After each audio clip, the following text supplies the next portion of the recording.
So good morning, everyone, and thank you, Dr. Ashu, for giving me this opportunity to be there in your instruction course. And I'll share my screen. And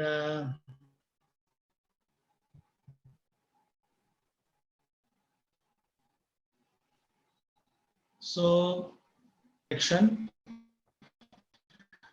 during cataract surgery, or maybe after, whenever you want. So the most common system is limbal relaxing incision, and the most popular way. And eliminating visually significant corneal astigmatism is one of the key factors in successful multifocal and or accommodative IOL implant surgery. So when we're talking about removing all the astigmatism present, it is actually in premium IOL. With a normal IOL, sometimes a small astigmatism doesn't matter because it gives you a decent kind of vision. 90% success rate in treating patients who had visually significant astigmatism with a set of LRIs. And this is done with the adjustment in the length, depth, location. And changes in the corneal astigmatism are achieved by flattening the steep. This is the most significant thing. And this is is achieved with a steep flattening the steep corneal meridian with a simultaneous increase in the corneal curvature in the flat meridian. And this is always a pair of incisions that corneal limbus just anterior to the vascular arcade. Should be moved as safe as possible, thereby limiting the corneal astigmatism, and average corneal power should not be changed. This gives immediate recovery, excellent quality, and it is often combined with a cataract operation. So to correct the preoperative astigmatism,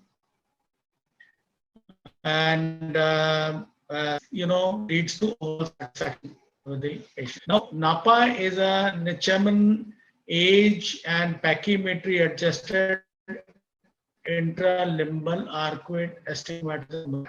Is likely to give you the most accurate results and predictable results, and 90% of the depth of the cornea is used to give these eyes.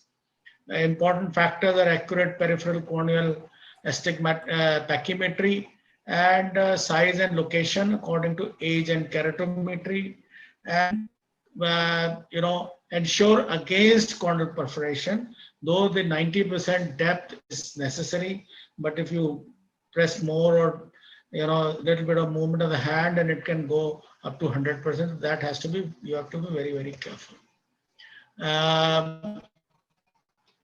It's very simple. Like, I started my refractive surgery with radial keratotomy, so for me they are absolutely simple, but people are hesitant. More of the reason is that in a hand which is not so experienced, or initially if you want to do very Herculean, kind of aggressively, then the results are more aggressive, and there is overcorrections are possible.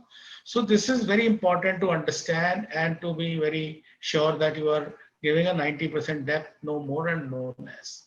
And this is the NAPA nomogram, which is there with the rule astigmatism from steep axis being 45 to 135, and against the rule astigmatism, which is from 0 to 44 and 136 to 80. So that we have to assess age, astigmatism, axis, everything is going to play. These are the variables one has to manage, and then accordingly we have to decide what kind of, we have to make a chart, and accordingly make a mark where you can do how much distance from the limbus, and mark and do it properly. So astigmatic keratotomy, the corneal transplant and the radial keratotomy both stimulated the development of astigmatic keratotomy, and can be useful for congenital or cataract or post-traumatic or corneal transplantation, or sometimes for enhancement of the PRK or LASIK cases as well. So there were four schools of thought: Modern, Lindstrom, Thornton's, and they have different kind of astigmatic keratotomy incisions. One like flag, the other like radial, the like LRIs, but much central, and in the cornea at about 8 mm optical zone. The farther you go, the effect is less. The closer you are to the center, the effect is more. So it depends how much you want. An incision is at 5 mm, and it will give you much more results and much more astigmatic correction. And majority of times it could be a smaller incision which can give you a larger results. So Nichman developed an extensive nomogram, which I've already talked, and this is done at the time of cataract surgery. Coupling is the fact which I mentioned earlier. The coupling is that the opposite axis becomes, the first thing is the corneal relaxing incisions couple. So when they couple, that means that they enhance the effect of each other. And tangential or equivalent incision place, two events occur along the meridian of the incision and central to the incision. Flattening of the cornea occurs, and commensurately one axis flattening, the other cheapening. So they join, and wonderfully, they give you a wonderful result. Indications of astigmatic keratotomy are in penetrating keratoplasty or any keratoplasty, LASIK, cataract, multifocal IOL, and accommodative IOL. And contraindications, of course, hyperopia, rheumatoid arthritis, dry eye, chemical burn, and diabetes, where the predictability is very poor. And one has to define what kind of astigmatism one is looking at.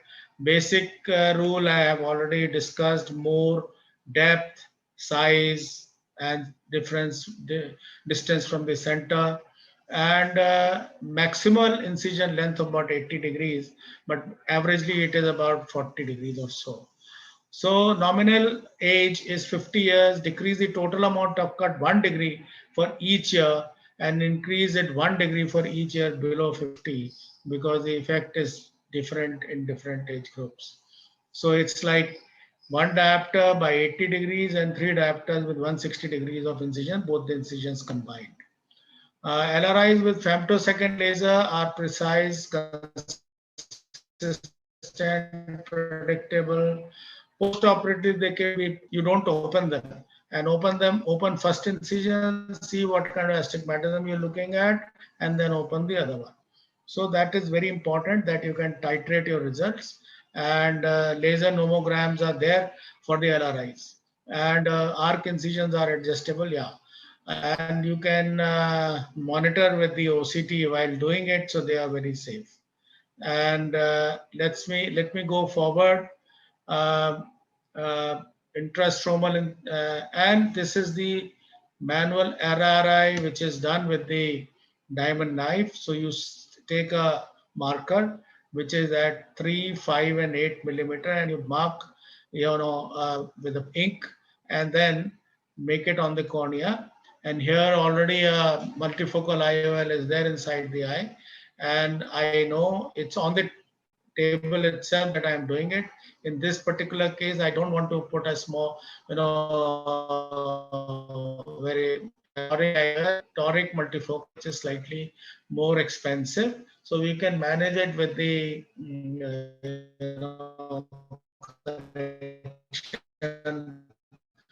with the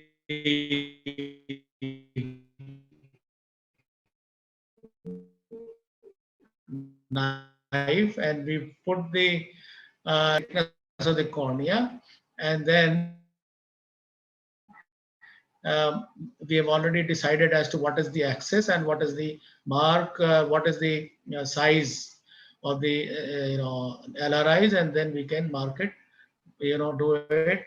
And when you're doing it with the forward movement, you get the maximum depth. When you do it with the backward movement, the depth is less. So going forward and maybe a couple of times forward and backward is good enough. And then to wash the debris should be washed. And once you have washed the debris, then you know from the incision, there is no possibility of growth inside the nest, epithelial nest developing inside, and that is how the manual LRI are performed. And you can see at the top at about 1 o'clock, maybe 12:30, and bottom at about evening. And there might be some foreign body sensation and overcorrection. And then in cases of overcorrection, you can suture these cuts so that the correction is gone. And then undercorrection can be addressed easily by either deepening the incision or making another set of incisions arise at the same point. And late regression is very common. So 4 to 6 weeks after the procedure, you have to reassess and then see what you have achieved.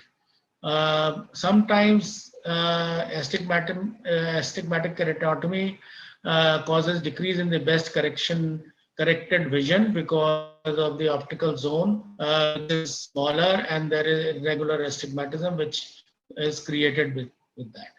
Thank you for your kind attention, and thanks Dr. Ashu for giving me this opportunity.